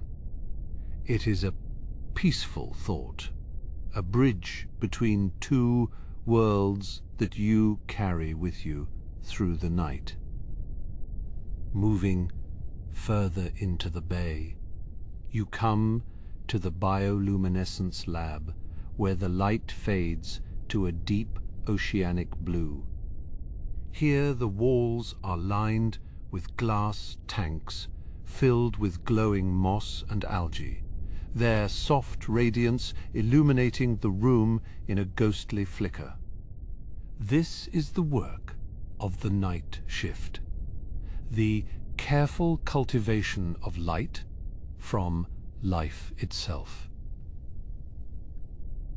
You check the growth rates and the light output of the various strains, noting the subtle changes in their brilliance. The moss is a vibrant emerald green, while the algae pulse with a soft rhythmic cyan glow. They are being developed as a sustainable light source for the colony's lower levels, a way to reduce the reliance on the power grid. It is a beautiful vision, a future where the very walls of the station will breathe and glow with the energy of the living world. You feel a sense of pride in being a part of this journey, a quiet contributor to the evolution of the lunar habitat. Leaving the bioluminescence lab, you find yourself at the edge of the sector, where a large reinforced window offers a view of the lunar surface. The landscape is a study in monochrome, a vast expanse of grey craters and jagged peaks stretching out toward the horizon. But the sky is a deep velvet black speckled with the brilliant unblinking light of 1,000 stars. You see the distant glimmer of a mining crawler moving slowly across the mare. Its lights a tiny spark in the immense darkness. It is a lonely sight, but also a comforting one, a reminder that you are not alone in this vast, silent world. There are others out there working and dreaming, just like you, each one a small part of the great machinery of the colony. You stay at the window for a long time, watching the slow rotation of the heavens. and the steady progress of the crawler across the dusty plains. The universe is so vast, and yet in this small corner of the moon you have found a sense of belonging. As the night begins to wane, you make your way back toward the main transit hub, passing the various sections of the greenhouse one last time.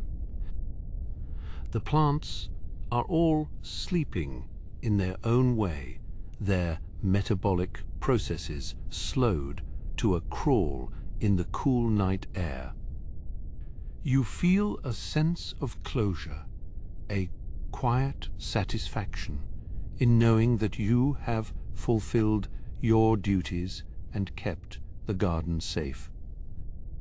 The morning crew will soon be here to take over, and the cycle of the day will begin anew. You reach the hub and see the first of the morning shuttles arriving, its engines a low, distant rumble that vibrates through the floor. The doors hiss open, and a small group of workers emerges, their faces bright and alert, ready for the challenges of the coming shift. You exchange a few quiet words with the lead technician, a brief summary of the night's events and the progress of the experimental crops. The handoff is quick and efficient, a well-rehearsed routine that marks the end of your watch. You feel the weight of the night beginning to settle on your shoulders, a gentle fatigue that tells you it is time for rest. Walking back toward the residential modules, you pass the common room where the first smells of breakfast are beginning to drift through the air. The sound of clinking cutlery and low conversation is a welcome change from the silence of the greenhouse, a sign that the colony is waking up. You reach your quarters and the door slides shut with a soft, satisfying click, sealing out the world and its demands. The room is dim and cool, the only light coming from the small display on the bedside table. You sit on the edge of the bed and take off your boots, feeling the soft carpet beneath your feet. It is a simple pleasure, but one that you cherish after a long shift on the hard metal floors of the station. As you lie back on the bed, you feel the tension, leaving your body replaced by a deep, heavy sense of relaxation. The hum of the station is a soothing lullaby, a constant familiar sound that has become a part of your life. You think about the apple trees and the glowing moss and the vast silent beauty of the lunar landscape. It is a good life, a life of purpose and discovery in the most unlikely of places. You close your eyes and let the darkness take you drifting into a deep, dreamless sleep. The station will continue to hum, the garden will continue to grow, and the stars will continue to shine in the velvet blackness of the sky. You are safe, you are home, and the night is finally at an end. Tomorrow you will wake up and do it all again, but for now there is only the peace and the quiet of the lunar night. The transition from the stillness of sleep to the first light of the artificial dawn is a slow and gentle process designed to mimic the natural rhythms of Earth. The artificial dawn is a slow, creeping thing, a deliberate imitation of a world left behind. It begins in the far corners of the greenhouse, where the shadows are deepest and the silence is most profound. A soft amber glow touches the edges of the tomato vines, turning the dark leaves into silhouettes of burnished gold. You are resting now, but the station does not sleep, and the plants are beginning to stir in their own quiet way. Outside the thick, reinforced glass, the lunar landscape remains caught in its eternal monochromatic dance. The craters are filled with pools of ink-black shadow, while the high ridges catch the harsh, unfiltered light of the distant sun. But here, inside the dome, the environment is softened, tempered by the ingenuity of human hands. The transition from the deep, cool blues of the night cycle to the warm, rising tones of the morning is a masterpiece of engineering. Beneath the floorboards, the nutrient pumps maintain a steady, rhythmic thrum, a mechanical heartbeat that sustains this fragile island of life. The water flows through the hydroponic channels with a soft, gurgling sound, carrying the minerals and salts required for the day's growth. It is a closed loop, a perfect circle of recycling and renewal that has operated without fail for over 500 days. Every drop is precious. Every gram of nitrogen is accounted for in the station's vast digital ledger. The air scrubbers located in the ventilation shafts emit a low white noise, a sound that most colonists no longer even notice. It is the sound of safety, the sound of a breathable atmosphere being constantly refined and refreshed. The scent of the greenhouse at this hour is particularly sweet, a mixture of damp earth and the subtle peppery aroma of nasturtiums. These small flowers are more than just decoration, as they act as natural pest deterrents and a source of fresh vitamins for the crew. In the main laboratory area, the automated sensors are busy recording the first data points of the new cycle. Tiny robotic arms extend from the ceiling tracks to check the moisture levels of the experimental moss beds. There is no one here to watch them work, but their movements are precise and fluid, a testament to the thousands of hours of programming that went into their design. They move with a quiet grace, avoiding the hanging vines and the delicate sensors that monitor the air quality. High above the canopy, the solar shutters begin to tilt ever so slightly, tracking the position of the sun as it clears the horizon of the sea of tranquility. High above the canopy, the solar shutters begin to tilt ever so slightly, tracking the position of the sun as it clears the horizon of the sea of tranquility.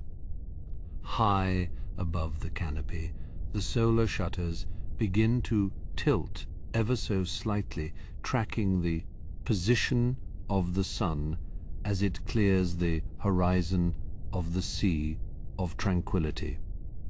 High above the canopy, the solar shutters begin to tilt ever so slightly, tracking the position of the sun as it clears the horizon of the sea of tranquility.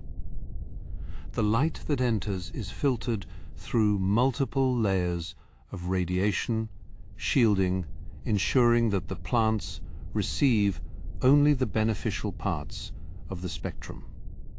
It is a golden light, rich and heavy, that seems to coat everything. It touches in a layer of liquid honey. You can almost feel the energy being absorbed by the vast green expanse of the forest floor. On the far side of the habitat, the residential wings remain shrouded in a comfortable dimness. The corridors are empty, save for the occasional cleaning drone that glides silently along its magnetic track. The residents are mostly still in their bunks, dreaming of heavy gravity and open skies, while the station prepares for the hustle and bustle of the coming day. There is a profound peace in this moment, a sense of being suspended in time between the quiet of the past and the potential of the future. Deep within the station's core, the fusion reactor hums with a power that is both immense and contained. It is the sun at the heart of the moon, the engine that drives every light, every pump, and every breath taken within these walls. The technicians on the morning shift are already at their stations monitoring the plasma flow and the magnetic containment fields. Their voices are low and professional, a quiet murmur that blends into the background of the station's ambient noise. Back in the greenhouse, the first of the fruit trees are beginning to respond to the increasing light. The lemon trees, their leaves, a deep glossy green, seem to stretch upward toward the glowing ceiling. The scent of citrus begins to mingle with the earthier smells of the lower levels, creating a complex and refreshing bouquet. It is a smell that reminds many of the orchards of Earth, a sensory bridge to a home that is now 380,000 kilometers away. In the quiet of the observational deck, the view of the Earth is breathtaking. It hangs like a blue marble in the infinite blackness, its swirling clouds and vast oceans, a reminder of the fragility of life. From here, the troubles of the world seem distant and insignificant, overshadowed by the sheer beauty of the cosmos. The station orbits the moon, but its heart remains tethered to that distant blue world, the cradle from which all this began. As the artificial sun reaches its midday zenith, the greenhouse is a hive of silent activity. The bees, kept in specialized hives near the center of the dome, begin to emerge, their buzzing a faint drone that adds to the tapestry of sound. They fly from flower to flower, oblivious to the fact that they are living on a celestial body that has no atmosphere of its own. Their role is vital, a natural process integrated into a highly technological environment. Every leaf, every stem, and every root is part of a massive biological engine that works in tandem with the station's machines. The plants provide the oxygen, while the Machines provide the water and the light. It is a partnership born of necessity and refined through decades of trial and error. In this quiet morning hour, the balance feels perfect. A harmonious existence in the most hostile of landscapes. The shadows on the lunar surface have shortened now, and the craters are no longer filled with darkness, but with a grey, dusty light. The transport crawlers parked near the airlocks look like sleeping giants, their massive treads coated in a fine layer of regolith. Soon the miners and engineers will board them and head out into the wasteland to continue the work of expanding the colony. But for now, they remain still a part of the morning landscape. Inside the station, the first of the cafeteria staff are preparing the morning meal. The clatter of pans and the hiss of steam are muffled by the thick insulation of the walls. But the smell of fresh bread begins to find its way through the ventilation system. It is a comforting smell, a universal sign of a new day beginning. The colony is slowly coming to life, one person at a time, as the sleep cycles reach their conclusion. You can hear the distant sound of a shuttle departing from the primary spaceport, its engines, a low vibration that travels through the very bedrock of the moon. It is carrying cargo or perhaps a crew going on leave, a reminder that this station is just one node in a vast network of human activity. The stars outside remain fixed and eternal, but here inside the habitat everything is in a state of constant motion and change. The light in the greenhouse has shifted, again becoming more intense, more vibrant. The house has shifted, again becoming more intense, more vibrant.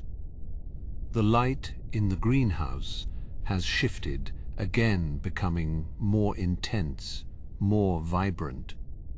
The experimental crops in the far wing are being monitored by a team of scientists who have just arrived, their white coats a stark contrast to the lush greenery. They speak in hushed tones as they examine the growth patterns of the genetically modified wheat. This crop could one day provide the bulk of the colony's food, making them truly independent of Earth's resources. In the quiet corridors of the medical wing the night, nurses are finishing their reports, their movements slow and deliberate. The infirmary is mostly empty, a sign of a healthy and well-managed population. The soft glow of the monitors reflects in the polished floors, creating a sense of clinical peace. It is a place of healing and care, a vital part of the social fabric that holds the colony together. As the morning progresses, the station's internal clock moves toward the start of the first official shift. The quiet is slowly replaced by the sounds of life, the opening and closing of doors, the greeting of colleagues, the hum of handheld tablets. But even as the activity increases, the underlying rhythm of the station remains calm and measured. There is no rush here, only the steady progression of tasks and the shared goal of survival. The water in the central fountain of the residential plaza begins to flow, its splashing a cheerful sound that echoes through the open space. It is a small luxury, but one that provides a psychological anchor for the people living so far from home. The sound of running water is a primal comfort, a reminder of the rivers and streams of Earth. People gather here for a few minutes before starting their work, sharing stories and news from the other modules. The greenhouse remains the heart of the station, a place where the connection to nature is most tangible. Even for those who do not work here, a visit to the dome is a regular part of their routine. The sight of green leaves and the smell of living things is a powerful antidote to the sterile metal and plastic of the rest of the habitat. It is a sanctuary, a piece of Earth transplanted to the stars. As the final traces of the night cycle fade away, the station is fully awake, its many systems working in perfect unison. The transition is complete, and the new day has begun with all the promise and challenge it brings. The lunar landscape outside may be harsh and unforgiving, but inside these walls life continues to flourish, a testament to the resilience and creativity of the human spirit. The morning light fills the greenhouse, illuminating the path forward into the unknown depths of the lunar day. Beyond the vibrant activity of the central plaza and the sunlit reaches of the main domes lies the quiet, resonant heart of the lower maintenance levels. Here the air is cooler, carrying the faint metallic scent of recycled oxygen and the earthy, damp aroma of the primary filtration beds. The sounds of the colony change in these depths, shifting from the hum of conversation to the deep, rhythmic thrum of the life support machinery. It is a steady, reassuring pulse, the heartbeat of the lunar habitat, working tirelessly in the shadows of the regolith. In the secondary filtration wing, water moves through a series of massive, translucent columns, illuminated by a soft emerald glow. This is the water that sustains the entire greenhouse, pulled from the deep lunar ice, and purified through layers of volcanic rock and specialized biomembranes, and purified through layers of volcanic rock and specialized biomembranes, of volcanic rock and specialized biomembranes, and purified through layers of volcanic rock and specialized biomembranes. You can hear the gentle gurgle of the liquid as it cascades through the pipes, a sound so reminiscent of a mountain stream on Earth that it feels almost out of place in this airless world. It is a reminder of the fundamental elements that bind us to our home, even across the vast, empty distance of space. Further down the service corridor, the walls are lined with thick, insulated bundles of fiber optic cables, their status lights blinking in slow, hypnotic patterns of amber and blue. Each light represents a data point, a temperature reading from a distant habitat module, a pressure check from an exterior airlock, or a nutrient level in the hydroponic vats. The silence here is thick and heavy, broken only by the occasional distant clank of a thermal expansion joint, as the station adjusts to the shifting temperatures of the lunar surface. It is the sound of a living machine, breathing in the dark. We pass the heavy reinforced door of the seed vault, a place of profound silence and stillness. Reinforced door of the seed vault, a place of profound silence and stillness. We pass the heavy reinforced door of the seed vault, a place of profound silence and stillness. Behind these meters of lead-lined shielding, millions of seeds from Earth are kept in a state of suspended animation, preserved at temperatures near absolute zero. It is the colony's most precious cargo, a biological library of everything that was once green and growing on the home planet. The air outside the vault is crisp, and the silence seems to carry a weight of responsibility, a quiet acknowledgement of the fragility of the life we have brought with us to the stars. In the corner of a nearby research bay, a cluster of bioluminescent fungi grows along the walls, casting a soft, ethereal violet light across the room. These organisms are part of an ongoing study to find sustainable, low-energy lighting solutions for the deeper tunnels. Their glow is steady and cool to the touch, creating a pocket of alien beauty in the midst of the industrial surroundings. And cool to the touch, creating a pocket of alien beauty in the midst of the industrial surroundings. Their glow is steady and cool to the touch, creating a pocket of alien beauty in the midst of the industrial surroundings. The researchers have long since retired for the night, leaving their notes and glass slides resting on the workbenches, waiting for the return of the morning shift. Moving toward the outer perimeter of the lower levels, we find the observation gallery for the atmospheric processors. Through the thick, multi-layered quartz windows, you can see the massive turbines that scrub the carbon dioxide from the air and replenish it with fresh oxygen. They spin with a low, vibrating drone that you can feel in your chest, a physical manifestation of the station's breath. Outside the windows, the lunar landscape is a study in stark contrasts. The brilliant, harsh white of the sunlit peaks, and the absolute, bottomless black of the crater shadows. High above the processors, the logistics drones move along their magnetic rails, their movements fluid and silent.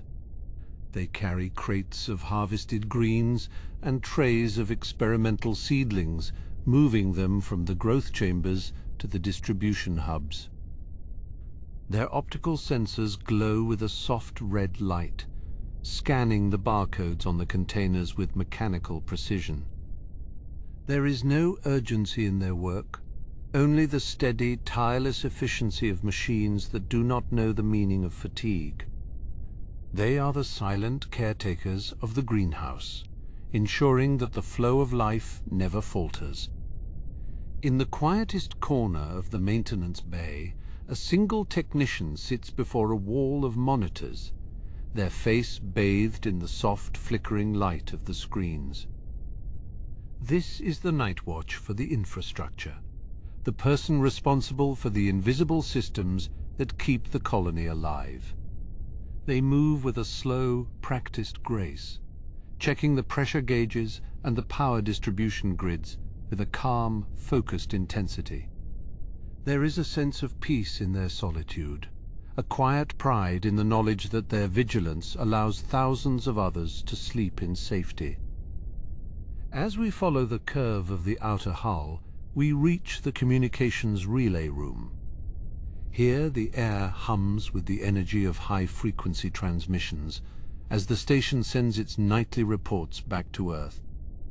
The data travels across the void in bursts of light, carrying the stories of our progress and the results of our labor. Across the void in bursts of light, carrying the stories of our progress and the results of our labor. The data travels across the void in bursts of light, carrying the stories of our progress and the results of our labor.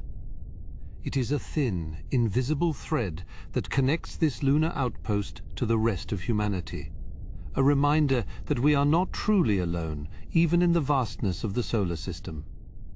The rhythmic clicking of the signal processors is a comforting, familiar sound, like the ticking of a grandfather clock in a quiet house. Near the base of the central elevator shaft, the air becomes warmer, and the smell of fresh bread begins to drift down from the kitchens above. The early morning bakers are starting their work, preparing the day's rations for the waking colony. It is a scent that bridges the gap between the industrial and the domestic, a warm, comforting aroma that speaks of home and community. The sound of a distant whistle or the soft clatter of a baking tray echoes down the shaft, a signal that the night is truly beginning to fade. We step into a small auxiliary observation lounge, a place rarely used by the day shift. The furniture is soft and worn, and the lighting is dimmed to a faint golden glow. From here, the view of the Earth is breathtaking, a marble of brilliant blue and swirling white, hanging motionless in the velvet black of the sky. It looks so fragile from this distance, a tiny island of life in an infinite ocean. Looking at it, one cannot help but feel a sense of profound gratitude for the world we left behind and the new world we are building here. In the shadows of the lounge, the dust motes dance in the light of the Earth, their movements slow and chaotic. They are tiny fragments of the colony, bits of fabric, flakes of skin, and grains of lunar dust, all caught in the gentle currents of the air filtration system. They remind us that even in this controlled, sterile environment, there is a constant, messy, and beautiful process of life occurring. Every breath we take, and every step we make, contributes to the evolving story of this place. Beyond the lounge, the corridor leads back toward the residential modules. The doors are all sealed, the inhabitants still lost in the deep, restorative sleep of the late-night cycle. The carpeted floors muffle our footsteps, creating a sense of intimacy and privacy. It is a time for reflection, for the quiet thoughts that only come in the stillness of the night. The station is a cocoon, a protective shell that guards us against the vacuum of space, allowing us to dream of green fields and blue skies. We pass a small, wall-mounted shrine, where someone has placed a handful of dried flowers from the greenhouse. They are a simple, poignant gesture, a piece of the living world offered in thanks for the safety of the station. The petals are faded, but they still carry a hint of their former color, a splash of red and yellow against the gray ceramic tiles. It is a reminder that even in a world of metal and glass, the human spirit finds ways to express its connection to nature and the divine. In the distance, the sound of the main water pumps begins to ramp up, a low, rising groan that signals the start of the morning irrigation cycle. The plants in the greenhouse will soon be receiving their first drink of the day, their leaves reaching out to catch the artificial sunlight. The rhythm of the station is shifting again, moving away from the quiet contemplation of the night and toward the purposeful energy of the day. But for now, the peace remains, a lingering shadow that refuses to be hurried away. We find ourselves back at the edge of the residential plaza, where the central fountain continues its steady, rhythmic splashing. The light has changed since we were last here, becoming a pale, silvery gray that mimics the early dawn on Earth. A few more people are beginning to appear, their movements slow and heavy with sleep, as they make their way toward the breakfast hall. They nod to one another in silent greeting, a shared acknowledgement of the new day. The experimental crops in the far wing are now fully illuminated, their green leaves glowing with a vibrant, healthy intensity. The scientists have finished their initial observations, and are now gathered around a small table, sharing a pot of coffee and discussing their findings. Their voices are low and respectful of the lingering quiet, but there is an unmistakable note of excitement in their tone. The promise of the new harvest is a powerful motivator, a tangible sign of the colony's success. As the final minutes of the night shift tick away, the station's internal clock reaches the hour of 6. The overhead lights in the main corridors begin to brighten, transitioning from the cool blues of the night to the warm yellows of the morning. It is a subtle change, but one that triggers a shift in the atmosphere of the entire habitat. The stillness is being replaced by a sense of anticipation, a feeling that anything is possible in the hours ahead. The steady pulse of the station carries us forward into the final hour of the watch, where the line between the dream of the night and the reality of the day finally begins to dissolve. The transition is nearly complete now, as the soft indigo hues of the night shift give way to a brighter, more insistent gold. The transition is nearly complete now, as the soft indigo hues of the night shift give way to a brighter, more insistent gold. The transition is nearly complete now, as the soft indigo hues of the night shift give way to a brighter, more insistent gold. The overhead arrays in the greenhouse have reached their full morning intensity, mimicking the warmth of a sun that stays hidden behind the lunar horizon for 14 days at a time. The overhead arrays in the greenhouse have reached their full morning intensity, mimicking the warmth of a sun that stays hidden behind the lunar horizon for 14 days at a time. The overhead arrays in the greenhouse have reached their full morning intensity, mimicking the warmth of a sun that stays hidden behind the lunar horizon for 14 days at a time. The overhead arrays in the greenhouse have reached their full morning intensity, mimicking the warmth of a sun that stays hidden behind the lunar horizon for 14 days at a time. You can feel the change in the air. It is crisper, filled with the fresh, sharp scent of oxygen newly released by the ferns and the heavy, broad leaves of the tropical experiments. The gentle hiss of the misting system has subsided, leaving behind a fine, sparkling dew on every surface. It is a quiet moment of perfection before the first heavy footsteps of the day crew echo through the access tunnels. You stand for a moment at the edge of the central walkway, watching the light catch the water droplets as they slide slowly down the glass partitions. Each one is a tiny lens, reflecting the vast, complex network of pipes and supports that keep this fragile bubble of life breathing. The morning shift supervisor, a woman named Elena, who has lived on the moon for 15 years, approaches with a soft smile. There is no need for many words at this hour. There is no need for many words at this hour. Words at this hour. There is no need for many words at this hour. You pass her the handheld terminal, its screen glowing with the logs of the night, the nutrient levels, the atmospheric pressure, the steady, rhythmic heartbeat of the station. She nods, a silent acknowledgement of the work done in the dark, and you feel the weight of responsibility begin to lift from your shoulders. As you turn to leave, the airlock door cycles open with a low, hydraulic groan, followed by the rhythmic thrum of the pressure equalizing. A small group of technicians enters, their voices hushed, but carrying the energy of those who have just woken from a full rest. They move with a practiced ease in the 1/6 gravity, a slight bounce in every step that makes them seem almost weightless. You navigate past them, heading toward the main transit corridor that leads away from the green heart of the colony. Heading toward the main transit corridor that leads away from the green heart of the colony.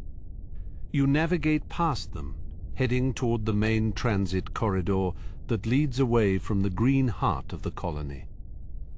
The lighting here is different, a neutral, calming white that guides you toward the residential sectors, reflecting off the polished ceramic surfaces of the walls. The walk back to your quarters is a familiar ritual, a time for the mind to begin its own slow descent into stillness. You pass the large observation windows of the secondary hub, where the lunar landscape stretches out in an endless expanse of grey and silver. The shadows of the craters are long and sharp, untouched by the atmosphere that softens the world on Earth. High above the jagged horizon, the Earth hangs like a fragile blue marble suspended in an ocean of perfect black. It looks so still from here, so peaceful, a reminder of the ancient home that sent us across the void to plant these gardens in the dust. You linger for a minute, or perhaps two, letting the sight of that distant world anchor you. The residential sector is quiet, the corridors dimmed to a soft amber glow to respect those who are still deep in their sleep cycles. You reach the door to your unit, the sensor recognizing your biometric signature with a faint musical chime. The door slides open with a whisper, revealing the small, efficient space that has become your sanctuary. It smells faintly of sandalwood and clean linen, a private world far removed from the damp earth and metallic tang of the greenhouse. You move through the room with slow, deliberate motions, setting your gear aside and preparing for the rest that you have earned after 12 hours of vigil. In the corner of the room, a small hydroponic unit of your own glows with a soft violet light, housing a single delicate orchid. It is a gift from the head botanist, a strain bred to thrive in the specific vibration of the station's life support systems. You check the water level one last time, a habit that you cannot seem to switch off before turning toward the sleep pod. The interior is lined with soft, pressure-sensitive foam that contours to your body, providing the sensation of being held in the gentle gravity of the moon. As you climb in, the station's ambient hum becomes a distant, soothing lullaby, a constant reminder that you are safe, protected by layers of steel and ceramic. You reach out to adjust the climate controls, setting the temperature to a cool, breathable level that mimics a spring night in the mountains of Earth. The soft blue light of the cabin fades even further, leaving only the faintest glow from the instrument panel. Through the small, thick porthole near your head, you can see a sliver of the stars, unflickering, constant, and infinitely deep. They are the same stars that watched over the first explorers, and they will be there long after the gardens of the moon have grown into forests. Your breathing slows, matching the steady, rhythmic pulse of the air recyclers. The tension in your muscles dissolves, sinking into the mattress as the boundary between the waking world and the dream begins to blur. The thoughts of the night, the plants, the water, the silent earth begin to drift away like smoke in a gentle breeze. You are no longer a guardian of the greenhouse, but a passenger on this great silent vessel traveling through the dark.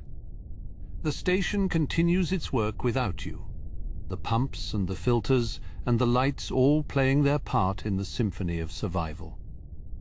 There is a profound peace in knowing that the cycle will continue, that the morning you helped create is now in the hands of others. You close your eyes, the darkness behind your lids, merging with the vastness of the space outside. In the final moments before sleep takes hold, you feel a sense of profound connection to the world you have helped build. The moon is no longer a cold, dead rock, but a place of growth and hope, a stepping stone to the future. The silence of the room is absolute, broken only by the faint, comforting sound of your own heartbeat. It is a slow, steady rhythm, a mirror to the pulse of the colony itself.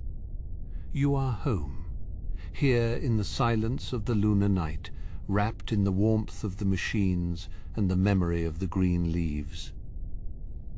The dream begins now, a quiet exploration of landscapes yet to be seen, as the station carries you forward into the light of a new day. As the consciousness drifts into the first layers of sleep, the distant chime of a shuttle arrival echoes faintly through the structure, a reminder of the constant flow of life. But that is for another time, another shift, and another soul to manage. Your part in the story of the night is done, and the warmth of the pod is all that remains. The stars outside continue their slow, eternal dance, indifferent to the passage of hours, yet witnessing every breath taken in this small, vibrant outpost. Sleep comes easily now, a deep and heavy blanket that settles over you as the lunar dawn continues its slow crawl across the cratered plains outside your door. The last thing you hear is the soft, rhythmic click of the air vent adjusting, a tiny sound that signals the perfection of the environment. Everything is as it should be. The plants are growing, the air is clean, and the world is at peace. You surrender to the stillness, letting the gravity of the moon pull you down into a rest that is as deep as the craters of the Aitken Basin. The night shift has ended, and the dreams of the greenhouse are now yours to keep. The station hums on, a motherly presence in the void, watching over you as you finally close the day and welcome the quiet dark. Thank you for spending this quiet shift with me. Until next time, on Orbital Nights, sleep well.